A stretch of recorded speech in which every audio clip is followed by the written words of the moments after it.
शूलं भुषुण्डिं शिरः शङ्खं सन्दधतिं करस्त्रिनयना सर्वाङ्गभूषावृता नीलास्वदुतिमाशपाददशका सेवे महाकालिका यामास्तौ स्वपिते हरौ कमलजौ हन्तुं मधुं कैटभा सर्वा बाधा विनिर्मुक्तो धन धान्य सुतान्विता मनुष्यो मत प्रसादेन भविष्यति न संशयः यं प्रव्रजन्तमनुपेतमुपेतकृत्यम् द्वैपायनो विरहकातरया जुहाव पुत्रेति तन्मयतया तर्वोऽभिनेदो तं सर्वभूतहृदयं मुनिमानतोऽस्मि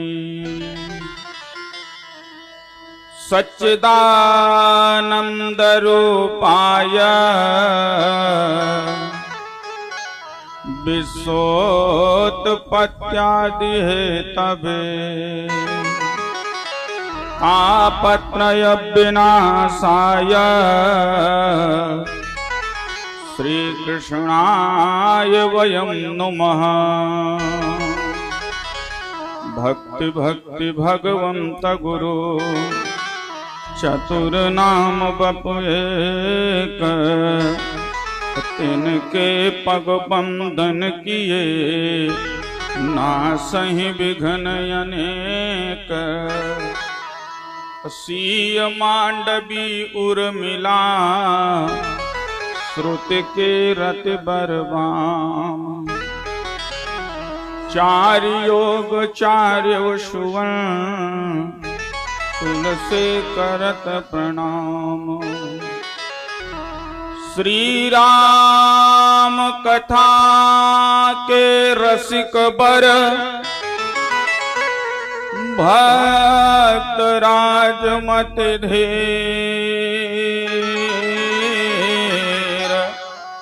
आय सुवासन लीजिए तेज पुंज महावीर। तो गद्य के रक्षक है हनुमान जी लैके गदा चहु और सिधाओ जे के वो दुष्ट निके तो मया मय ताहि महाप्रभु मारी भगाओ। जे धरि ध्यान कथा सुनी है इनके धन धाम व पुत्र बढ़ावो। विनती हमार यही हनुमान जी छोड़ी गढ़ी तो यहाँ चले आओ। छोड़ी गढ़ी तो बेकापुर चले आओ। बोलिए संत बलवंत कुलवंत भक्त प्रखर हनुमान जी महाराज की जय हो। वृंदावन बिहारी लाल की जय हो। आनंद कंद भगवान की जय हो। सच्चिदानंद भगवान की जय हो। श्रीमद्भागवत महापुराण की जय हो। उपस्थित राम भक्तों की जय हो। संत समाज की जय हो। भक्त समाज की जय हो। भक्त और भगवान की जय हो। यज्ञ और जजमान की जय हो। बीकापुर सत्संग धरा धाम की जय हो। परम पूज्य गुरुदेव भगवान की जय हो। परम मंगलमय अकारण करुणा वरुणालय तनिंदित विनिंदित पीतांबरधारी नंदनंदन यशोदानंदन चिच्चोर मुरली मनोहर माखन चोर भगवान श्री बालकृष्ण लाल की अंगमय व्रतमूर्ति श्रीमद्भागवत महापुराण। श्रीमद्भागवत महापुराण का है ये सप्तम एवं विश्राम दिवस और सप्तम दिवस के द्वितीय सत्र का शुभारंभ। दूर दराज क्षेत्रों से पधारी हुई भगवत कथा रसिक हमारी माँ क्षत्रिय माताएं बहने पिता तुल्य बुजुर्गों देश के होनहार कर्णधार परिवार के अलंकार श्रृंगार नन्हे मुन्ने प्यारे बच्चों और नौजवान साथियों, जैसा कि व्यासपीठ की मर्यादा और नियम रहा है, कथा में प्रविष्ट होने से पहले 2 बार भगवान नामाश्रय लिया जाता है। आइए अपने मन वाणी और अंतःकरण के चतुष्टय को शुद्ध करने हेतु 2 बार सखंड ब्रह्मांड नायक सर्वाधार जगदाधार अखिलेश्वर परमेश्वर आनंद कंदन मुरली मनोहर चिच्चोर माखन चोर भगवान बाल कृष्ण लाल को सम्मिलित स्वर में याद करते हैं। आगे हर इच्छा बोलिए बाल कृष्ण भगवान की। राम के बिना सीता राम के बिना, राम के बिना सीता राम के बिना, जरी जाए जिह्वा पापनी घनश्याम के बिना, जरी जाए जिह्वा पापनी घनश्याम के बिना, जरी जाए जिह्वा पापनी घनश्याम के बिना, जरी जाए जिह्वा घनश्याम के बिना। राम के बिना सीता राम के बिना, हो राम के बिना सीता राम के बिना, जरी जाए जिह्वा पापनी घनश्याम के बिना, जरी जाए जिह्वा पापनी घनश्याम के बिना, जरी जाए जिह्वा पापनी घनश्याम के बिना, जरी जाए जिह्वा पापनी घनश्याम के बिना। क्षत्रियान बिन विप्र ज्ञान बिन घर संतान बिना, क्षत्रियान बिन विप्र ज्ञान बिन घर संतान बिना, मोर कयूं बेकार नाचना है घनश्याम बिना, मोर कयूं बेकार नाचना है घनश्याम बिना। देह प्राण बिन हाथ कान बिन भोजन मान बिना, देह प्राण बिन हाथ दान बिन भोजन मान बिना, जर जाए जिह्वा पापनी हरि नाम के बिना, जर जाए जिह्वा पापनी हरि नाम के बिना, जर जाए जिह्वा पापनी घनश्याम के बिना, जर जाए जिह्वा पापनी हरि नाम के बिना।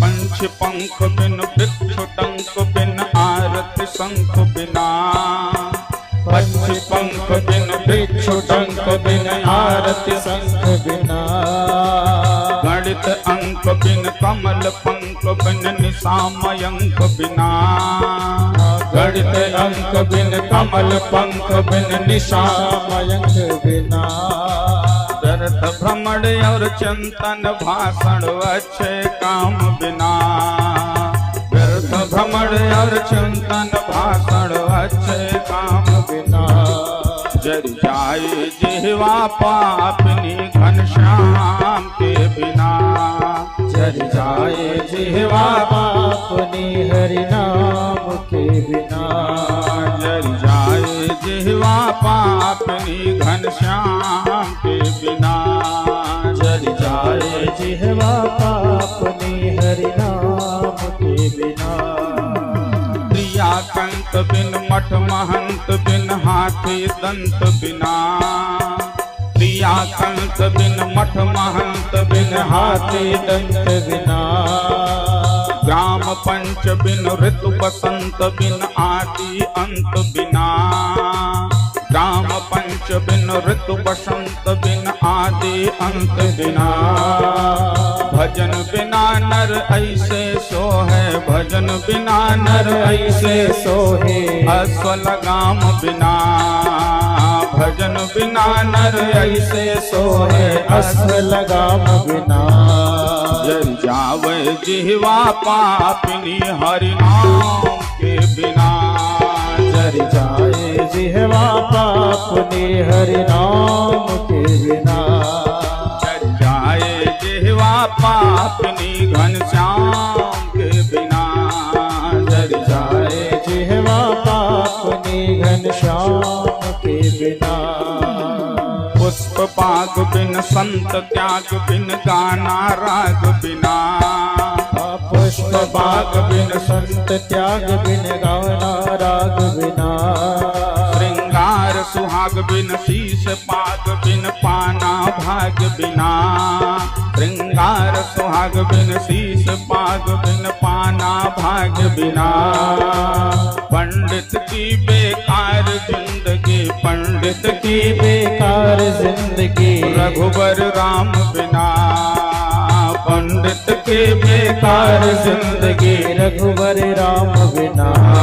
जर जाए जिह्वा पापिनी घनश्याम के बिना। जर जाए जिह्वा पापनी घनश्याम के बिना। ओ जर जावे जिह्वा पापिनी हरि नाम के बिना। जर जाए जिह्वा पापनी हरि नाम के बिना। ओ राम के बिना सीता राम के बिना।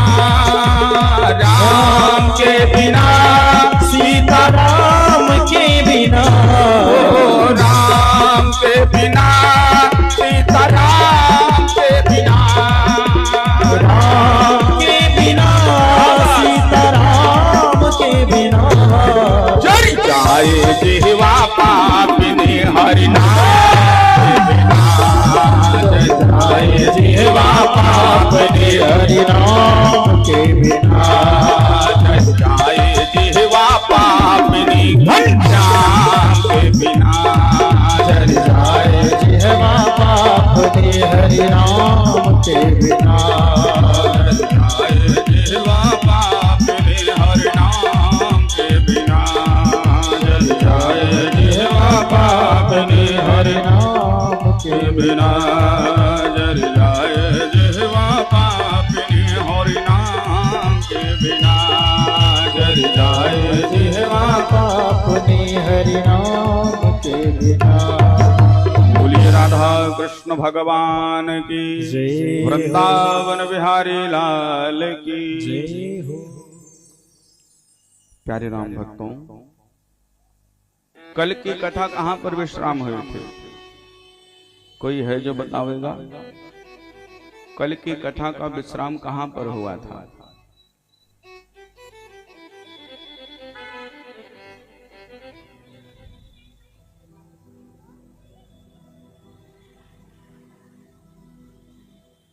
हमें लागत बा खाली गानों में सुने आवत जात हो, कथा ना है।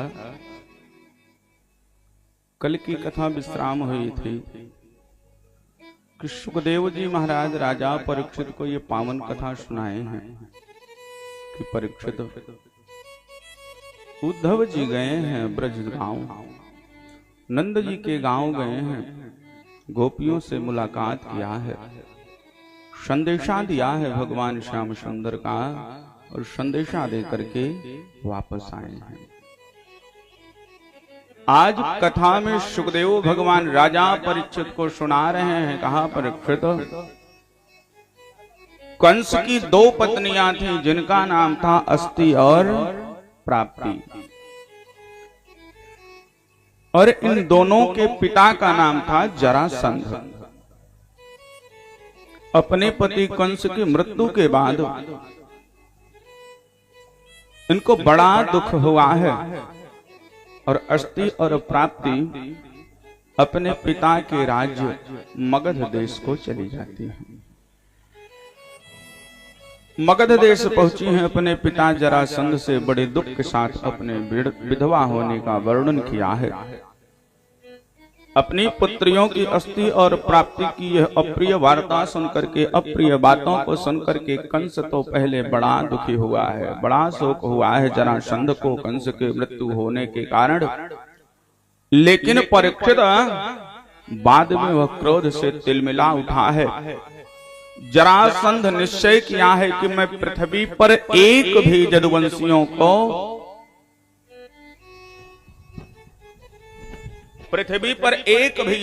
को मैं जीवित नहीं रहने दूंगा। शुकदेव भगवान ने बतलाया, कहा परीक्षित यह संकल्प लेकर के बहुत बड़ी युद्ध की तैयारी किया है और 23 अक्षौणी सेना के साथ यदुवंशियों की राजधानी मथुरा को घेर लेता है जरासंध। भगवान श्री कृष्ण देखते हैं कि जरासंध और उसकी सेना से मथुरापुर वासी अत्यंत ही व्याकुल हो रहे हैं, घबरा रहे हैं। तो परीक्षित भगवान का अवतार पृथ्वी पर दुष्टों का भार उतारने के लिए ही हुआ करता है, पृथ्वी का भार उतारने के लिए ही हुआ करता है। और एक अक्षौणी सेना में जो संख्या होती है सेनाओं की परीक्षित, वो होती है ऐतिंचनागम त्रिगुणी रथानाम। ऐतिंचनागम त्रिगुणी रथानाम लक्षैक जोधा 10 लक्ष बाजिना पदाति संख्या खट त्रिंश कोटयः अक्षौणहि तामुनयो वदन्ति।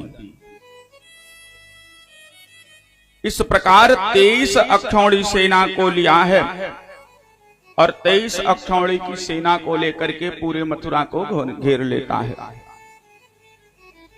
भगवान ने विचार किया कि यह तो बड़ा अच्छा हुआ कि जरासंध अपने अधीन न जाने कितने नरपतियों की सेनाओं को इकट्ठा करके आज मथुरा पहुंच गया है।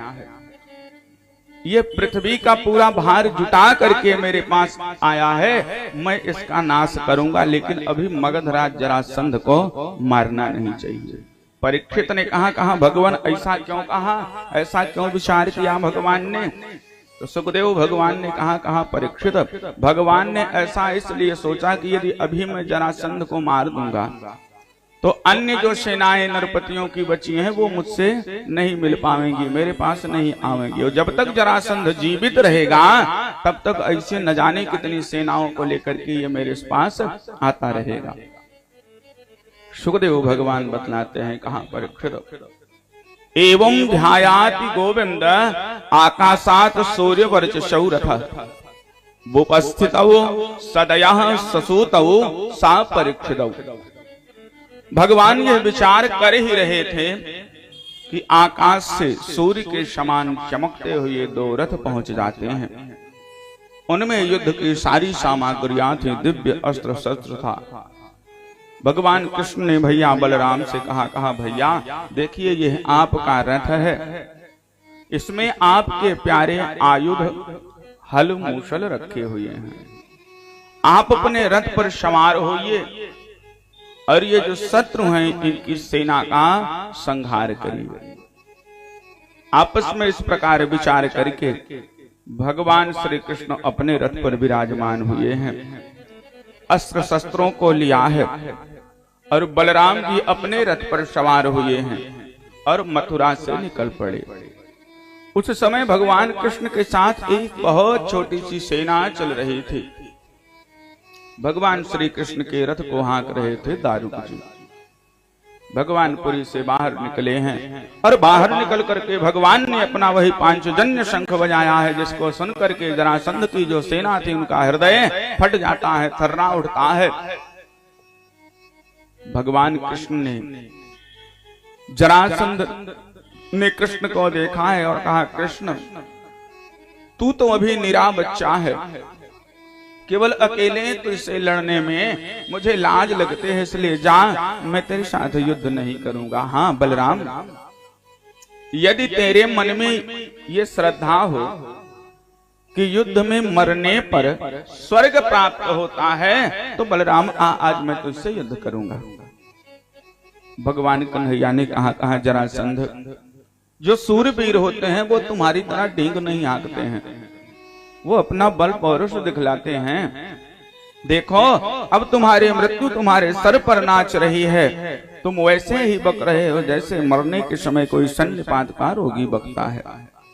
बक लो, तुम्हारी बातों पर मैं ध्यान नहीं देता हूँ। सुखदेव भगवान बतलाते हैं, कहाँ परीक्षित, जरासंध की जो सेना थी बड़ी ही दुर्गम थी, बड़ी कठिनाई से जीतने योग्य थी, परंतु भगवान परीक्षित सर्वशक्तिमान हैं। बलराम और श्री कृष्ण दोनों भाइयों ने खेल ही खेल में नरपतियों की समस्त सेनाओं का संहार किया है, समस्त सेनाओं को खेल ही खेल में मार डाला है। बोलिए वृंदावन बिहारी लाल की। और बलराम जी ने जरासंध को वैसे ही पकड़ लिया है जैसे एक बाघ एक हिरण को पकड़ता है। भगवान कन्हैया ने कहा, भैया अभी जरासंध को छोड़ दो। बलराम जी जरासंध को छोड़ देते हैं। जरासंध अपना आभा मंडल मुखमंडल नीचे लटका करके अपनी राजधानी को वापस आ रहा है। बड़ा लज्जित हुआ है जरासंध। जरासंध के साथियों ने समझाया है, कहा राजन इन यदुवंशियों में क्या रखा है, आपको तो प्रारब्ध बस नीचा देखना पड़ा, अन्यथा ये यदुवंशी आपके साथ क्या युद्ध कर सकते थे। परीक्षित इस प्रकार 17 बार 23 अक्षौणी सेना लेकर के जरासंध मथुरा पर आक्रमण किया है और हर बार भगवान जरासंध की सेना का संहार किए हैं। बोलिए सच्चिदानंद भगवान के। सुखदेव भगवान ने बतलाया, कहा परीक्षित, जिस समय 18वां युद्ध होने वाला था, जरासंध जब आक्रमण करना प्रारंभ किया है और 18वीं बार युद्ध होने वाला था, उसी समय नारद जी का भेजा हुआ वीर कालयवन दिखाई पड़ा है। उसने सुना था कि ये यदुवंशी जो है ये भी मेरे ही समान वीर हैं, यदुवंशी मेरे ही समान वीर हैं, इसलिए आज इनके साथ मैं भी युद्ध करूंगा। और कालयवन 3 करोड़ मलेच्छों की सेना को लेकर के मथुरा को चारों तरफ से घेर लिया है। कालयवन की यह असमय चढ़ाई देख करके, युद्ध की तैयारी को देख करके भैया कृष्ण ने बलराम भैया के साथ विचार किया। कहा, भैया इस समय यदुवंशियों के ऊपर जरासंध और कालयवन ये 2-2 प्रकार की विपत्तियां मंडरा रही हैं, इसलिए आज हम लोग एक ऐसा किला बनाएंगे, एक ऐसा दुर्ग बनाएंगे जिसमें किसी भी मनुष्य का प्रवेश कर पाना अत्यंत ही कठिन होगा। अपने स्वजनों से, सगे संबंधियों से इस प्रकार वार्तालाप करके, बलराम जी से वार्तालाप करके भगवान कृष्ण ने समुद्र के बीचों बीच एक दुर्गम नगर बनवाया है। और परीक्षित उस नगर की जो वस्तुएं थी सब बड़ी ही अद्भुत थी। उस नगर की जो लंबाई चौड़ाई थी वो 48 कोस की थी। अब 48 कोस कितना होता है भैया, ये आप लोग जोड़ लीजिए, क्योंकि गणित हमारी कमजोर है कुछ। 48 कोस, एक कोस में 3 किलोमीटर। सुखदेव भगवान ने बतलाया, कहा परीक्षित, भगवान कृष्ण समस्त मथुरा वासियों को अपनी योग माया से उस पावनपुरी में पहुंचा देते हैं और उस पुरी का नाम रखा है द्वारिकापुरी। बोलिए द्वारिकाधीश भगवान की। समुद्र के ठीक बीचों बीच में वो नगरी बनी है। और द्वारिकापुरी भैया 3 है, मूल द्वारिका, वेट द्वारिका और द्वारिका। बेट द्वारिका जो है वो समुद्र के बीचों बीच में थी। मूल द्वारिका जो है जहां से भगवान राज्य करते थे। मूल द्वारिका सुदामापुरी की जो नगरी बनाई थी वो मूल द्वारिका, और द्वारिका जहां से भगवान राज्य किया करते थे। सबसे पहले यदि आप दर्शन करने के लिए जाएंगे तो सबसे पहले दर्शन होगा द्वारिका का, उसके बाद आगे बढ़ेंगे तो मूल द्वारिका का, और वहीं समीप में ही मूल द्वारिका के एक ज्योतिर्लिंग है नागेश्वर नाथ। गुजरात में 2 ज्योतिर्लिंग है, एक नागेश्वर नाथ, एक सोमनाथ। सोमनाथ एकदम समुद्र के तट पर है। लहरें आकर के सोमनाथ मंदिर में, भगवान शिव के मंदिर में टकराती हैं समुद्र की। और जो नागेश्वर नाथ है वो बीच जंगल में है। वहां आसपास कोई गांव नहीं है, एकदम ककरीली मिट्टी है। और द्वारिकापुरी की ऐसी कृपा है, ऐसी महिमा है कि वहां आज भी कोई प्रसाद नहीं चढ़ता है। वहां लुटेरपन नहीं है भैया। आप जाइए, अपने सामान को, मोबाइल इत्यादि जो वस्तुएं हैं बाहर लॉकर है, रखना हो तो वहां रख दीजिए।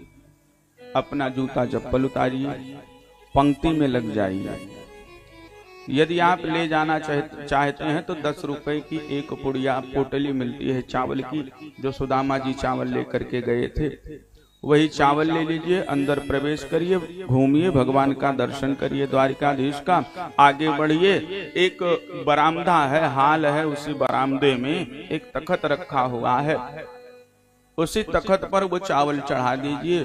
10 मिनट वहां बैठिए। जो कुछ दक्षिणा आपको चढ़ाना हो, 10, 20, 50, 1000, 2000, गुप्त दान लिखवाना हो, गुप्त दान वहां चढ़ा दीजिए। 10 मिनट बैठिए। वहां के जो विद्वान हैं, पंडित जी हैं, वहां की महिमा आपको बताएंगे। वहां कहीं भी न VIP लाइन लगना है कि आपको हम दर्शन करवा दो, न ज्यादा भीड़ भाड़ होना है। और यह बात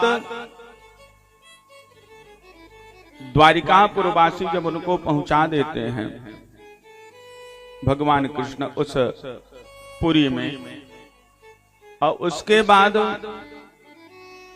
मथुरा के जो शेष प्रजा थी उनकी रक्षा के लिए बलराम जी से वार्तालाप किए हैं और उनसे सलाह लेकर के अपने गले में कमल का पुष्प की माला धारण किए हैं और बिना अस्त्र शस्त्र लिए भगवान स्वयं नगर के दरवाजे के बड़े वाले गेट से बाहर निकल रहे हैं। बोलिए वृंदावन बिहारी लाल की। और प्यारे राम भक्तों, श्राद्ध तीर्थ जो है वो 2 है। जैसे गया श्राद्ध जो है ये पितरों के लिए माना गया है, उसी प्रकार गुजरात में बिंदु सरोवर में एक स्थान है मातृ श्राद्ध क्षेत्र, क्योंकि माँ के ऋण से कभी ऋण नहीं हुआ जा सकता। लेकिन वो जो मातृ श्राद्ध क्षेत्र है बिंदु सरोवर में, वहां पर माता के लिए पिंडदान होता है, तो वहां पिंडदान अवश्य करना चाहिए माँ के लिए। सुखदेव भगवान ने बतलाया, कहां परीक्षित भगवान नगर के दरवाजे से बाहर निकल रहे हैं और उस समय भगवान को देख करके तम बेलोक्य विनिष्क्रांत मुज्जिनाहम वोटपम, भगवान को देख करके ऐसा मालूम पड़ रहा था कि मानो पूर्व की दिशा से चंद्रमा का उदय हो रहा हो। उनका श्यामल शरीर ऐसे शोभायमान हो रहा था, दर्शनीय था। शरीर पर पीतांबर की छटा निराली थी। सुखदेव भगवान बतला रहे हैं, कहां परीक्षित कालयवन भगवान कृष्ण को देखता है और विचार करता है कि नारद जी ने जो जो लक्षण बताए थे वे सब के सब इस पुरुष में विद्यमान हैं और यह आज बिना अस्त्र शस्त्र लिए मेरी ओर पैदल चला आ रहा है।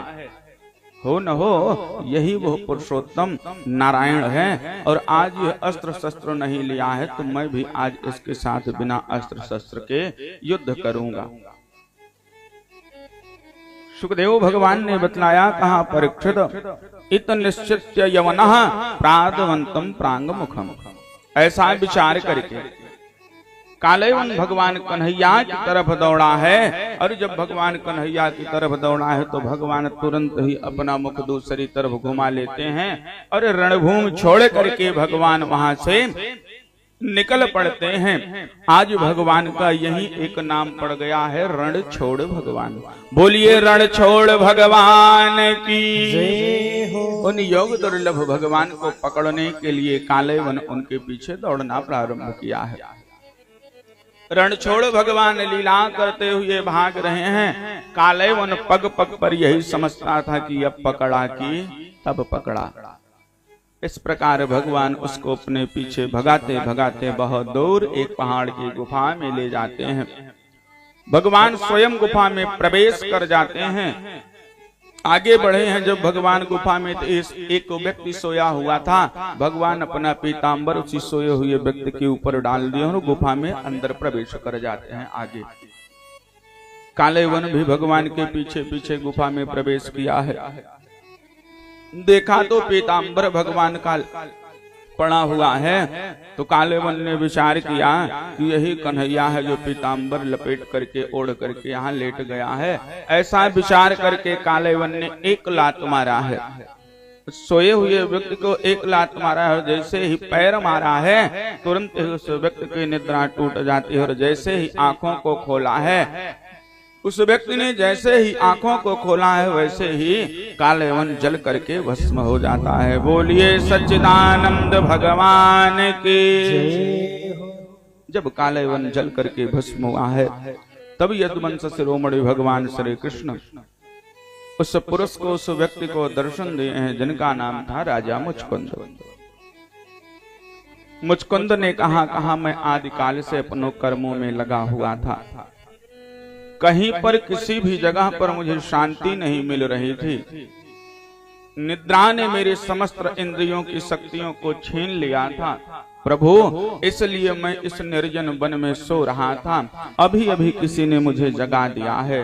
हे शरणागत वत्सल प्रभु, अब मैं भय और मृत्यु के शोक से रहित हूँ। मैं आपकी शरण में आया हूँ, आप मुझे शरणागत की रक्षा कीजिए। बोलिए सच्चिदानंद भगवान की। भगवान ने कहा राजन, पहले भी तुमने मेरी बहुत आराधना किया है, बड़ी भक्ति किया है और मैं भक्त वत्सल हूँ जैसा कि तुम बोल रहे हो, तो राजन तुम पर कृपा करने के लिए ही तो मैं यहाँ पर आया हूँ।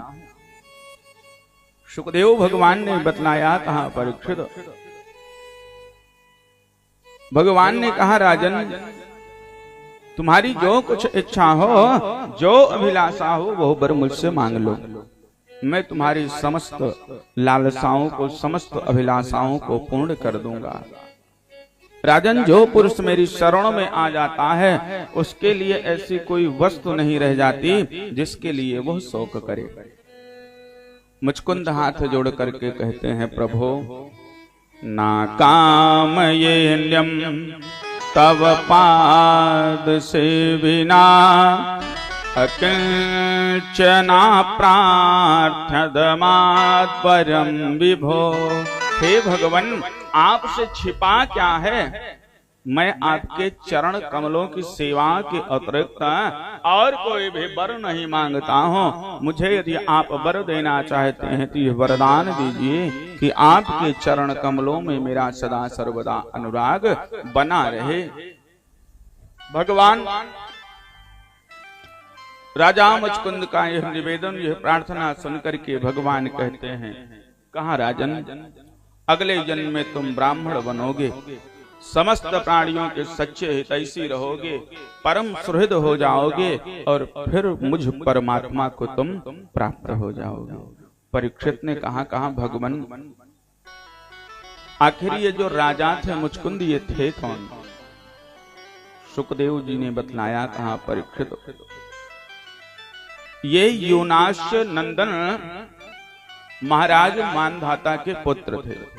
मानधाता जिनकी कथा आप लोगों ने चौथे दिन सुना था कि यूनाश की दाहिनी कोख को फाड़ करके एक पुत्र ने जन्म लिया है और जब उस पुत्र ने जन्म लिया तो वह पुत्र दूध के लिए रोने लगा है। जब दूध के लिए रोने लगा तो देवताओं ने, ऋषियों ने कहा कि यह बालक दूध के लिए रो रहा है, अतः यह किसका दूध पिएगा, इसकी माँ कौन होगी?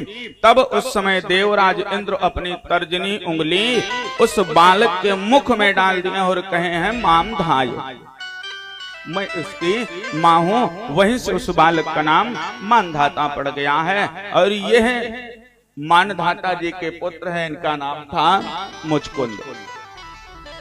एक बार की बात है, राक्षसों से डर करके देवता लोग जो थे स्वर्ग के, देवराज इंद्र सहित अपनी अमरावती सिंहासन पर इनको नियुक्त कर दिया। इनको बैठा दिया कि आप युद्ध करिए। तो मुचकुंद जी आसन पर आरूढ़ होकर बहुत दिनों तक युद्ध किए हैं और राक्षसों से युद्ध जीत करके देवताओं को दे दिया है। देवताओं के स्वामी इंद्र ने कहा राजन, आपने बहुत ही कष्ट उठा करके हम लोगों की रक्षा किया है, सेवा किया है। आप केवल मोक्ष को छोड़ करके बाकी चाहे जो वर हमसे मांग लीजिए, मैं हर वर देने को सक्षम हूं। उस समय मुचकुंद महाराज ने वर मांगा था कि मैं बहुत थक गया हूं, मुझे सोने का वरदान दीजिए, यदि बीच में कोई जगावे तो वो जल करके भस्म हो जाए। वही महाराज मुचकुंद आ करके इस गुफा में सो रहे थे। बोलिए वृंदावन बिहारी लाल के जय हो। राजा मुचकुंद भगवान को प्रणाम किए हैं। प्रणाम करने के पश्चात आज्ञा लेकर के गुफा से बाहर निकले हैं। जब बाहर निकले हैं तो देखते हैं कि सबके मनुष्य, पशु, पक्षी, जीव जंतु पहले की अपेक्षा अब छोटे हो गए हैं। इससे यह उनको मालूम हो गया कि घोर कराल कलिकाल कलयुग आ गया है। और यह देख करके मुचकुंद महाराज उत्तर दिशा की तरफ प्रस्थान कर जाते हैं। बोलिए सच्चिदानंद भगवान की, श्रीमन्नारायण भगवान की जय हो। बताइए, पहले जो राजा महाराजा हुआ करते थे उनकी आयु कितनी लंबी होती थी? क्योंकि वो उतनी तपस्या किया करते थे, जप तप किया करते थे, तब उनकी आयु लंबी होती थी। भगवान उनके ऊपर कृपा किया करते थे। लेकिन आज के समय में हम लोग जो पूजन पाठ कर रहे हैं वो स्वार्थ में कर रहे हैं। निस्वार्थ भाव से 5% लोग ही पूजन पाठ करते हैं। केवल 5%, 95% लोग स्वार्थ में भगवान का पूजन करते हैं। भगवान को केवल स्वार्थ में याद करते हैं कि भगवान हमरे लड़कवा का नौकरी लाग जात तो हम चट्टमाई दो दुरिया चबवाई। भगवान हमारा मकान बन जाए तो हम हनुमान जी आपका दर्शन करें, आपको 2 किलो लड्डू चढ़ाएंगे। केवल स्वार्थ में। निस्वार्थ भाव में यदि कोई पूजन करता हो तो बतावे कि हे प्रभु, आपका सदा सर्वदा आशीर्वाद मुझे प्राप्त होता रहे, आपके चरण कमलों में मेरा अनुराग बना रहे, केवल इतने मुझे वर चाहिए, मेरे ऊपर इतनी ही कृपा करके रखिएगा। लेकिन नहीं, सब स्वार्थ में पूजन करते हैं। इसीलिए बार बार कहा जाता है कि भैया भगवान का भजन करिए, तप करिए, संकीर्तन करिए, ताली बजा करके जयकारा बोलिए जोरदार। ताली बजाने के लिए बार बार क्यों कहा जाता है? पहले गुरुजनों की सेवा की जाती थी। लोग अपने माता पिता के गुरुओं के पैरों को, पांवों को दबाते थे। इको प्रेशर के द्वारा इन पर्वतों में उभार आता था।